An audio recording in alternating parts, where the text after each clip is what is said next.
Have you ever socialized with Donald Trump in the presence of females under the age of 18? Though I'd like to answer that question, at least today, I'm going to have to assert my 5th, 6th, and 14th Amendment rights, sir. That's you in that video, correct? Yes. Yes. And you say, and again, this has become very famous in this video, I just start kissing them. It's like a magnet. Just kiss. I don't even wait. And when you're a star, they let you do it. You can do anything. Grab them by the you can do anything. That's what you said, correct? Well, historically, that's true with stars. It's true with stars that they can grab women by the Well, that's what it's. If you look over the last million years, I guess that's been largely true. Not always, but largely true. Unfortunately or fortunately. And you consider yourself to be a star? I think you can say that, yeah. Stacey Williams, a former Sports Illustrated model who dated Epstein in the early 90s. Michael Wolff has hundreds of hours of interviews with Jeffrey Epstein where Jeffrey confirmed to Michael what the two of them did to me long before I came out and told you all of this. I was dating Jeffrey. He was always talking about Donald. It was his bestie and everything. And he said, let's stop in and see him at his offices. So we went up to his office in Trump Tower. And within a couple of minutes, Donald was outside of his door. And his hands were all over me. They were on my breasts. They were on my butt. They were on, my hips, up and down, while the two of them just kept having a normal conversation while Donald ran his hands all over me. When that happens in broad daylight in someone's office and an assistant's walking back and forth, you're in shock. The incident in question that you kind of spoke about last time was, I guess, during that 3 to 4 month period, Jeffrey took you to Trump's office. And I think it's particularly noteworthy because it's a similar story to what Maria Farmer told to the FBI in 1996. So that would be then 2 years later, 3 years later. She's underage at the time, so even creepier and worse in a lot of ways. Oh, God, yeah. Out front now is Jack O'Donnell, the former president and chief operating officer of the Trump Plaza Hotel and Casino. You worked with Trump in an important period, 1987 to 1990. You heard the name Jeffrey Epstein a lot during the time you worked with Trump. Can you tell us about their friendship? I mean, first off, it's a good friendship, if not his best friend during those days. And, one incident that, proves their closeness and how much they hung out together. One time, on Monday morning, I came in and the commission was waiting. The inspectors were waiting at my office. And Donald and Jeffrey had come into the casino 1:30 in the morning. Two buddies. They had 3 women with them. And the commission was waiting for me because they had determined that the women that they brought down were underage to be on the casino. And when I asked them how they knew that, by the way, one of them was the number 3 ranked tennis player in the world, okay? And this guy happened to be a tennis fan. And he said, Jack, I know she's 19 years old. Underage for the casino would be 21, right? So not necessarily legally underage girls, right? Not in the sense of a minor, so to speak, that's been described with Epstein. They were underage to be in the casino, and they knew for fact that one of them was 19 years old.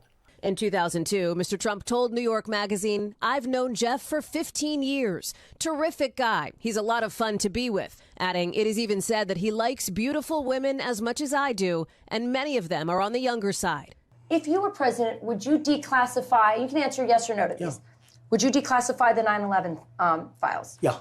Would you declassify JFK files? Yeah. I did a lot of it. Would you declassify the Epstein files? Yeah, I would. All right. I guess I would.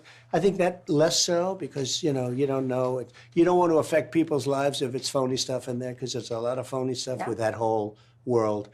But I think I would, or at least... Do you think that would restore trust? Help restore trust? Yeah, I don't know about Epstein so much as I do the others. Certainly about the way he died. It would be interesting to find out what happened there because that was a weird situation and the cameras didn't happen to be working, et cetera, et cetera. But yeah, I'd go a long way toward that one. The other stuff I would.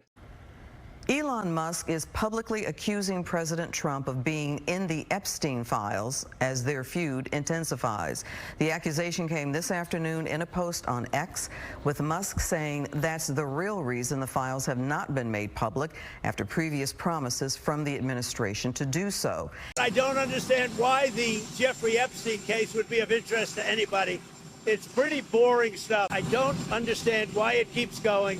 I think really only pretty bad people, including fake news, want to keep something like that going. But credible information, let them give it. Anything that's credible, I would say let them have it. I don't understand it, why they would be so interested. He's dead for a long time. He was never a big factor in terms of life. I don't understand what the interest or what the fascination is.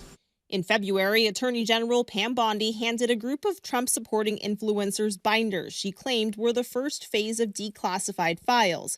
But the files released were nothing new. The DOJ and FBI later said there was no incriminating client list, no credible evidence Epstein blackmailed anyone, and the report confirmed he died by suicide in 2019. Kash Patel said there's nothing you're looking for. Oh, okay. Okay. I mean, what am I going to do? I'm going to push back. Right. No, of course. I understand. Obviously, I understand. He's saying what he has to say. Right. Despite the backlash, Bondi is standing by the DOJ assessment and leaving questions unanswered about whether she'll release any other files at the president's request. Also, could you say why there was a minute missing from the jailhouse tape on the night of the set? Yeah, sure. If Could I just interrupt for 1 second?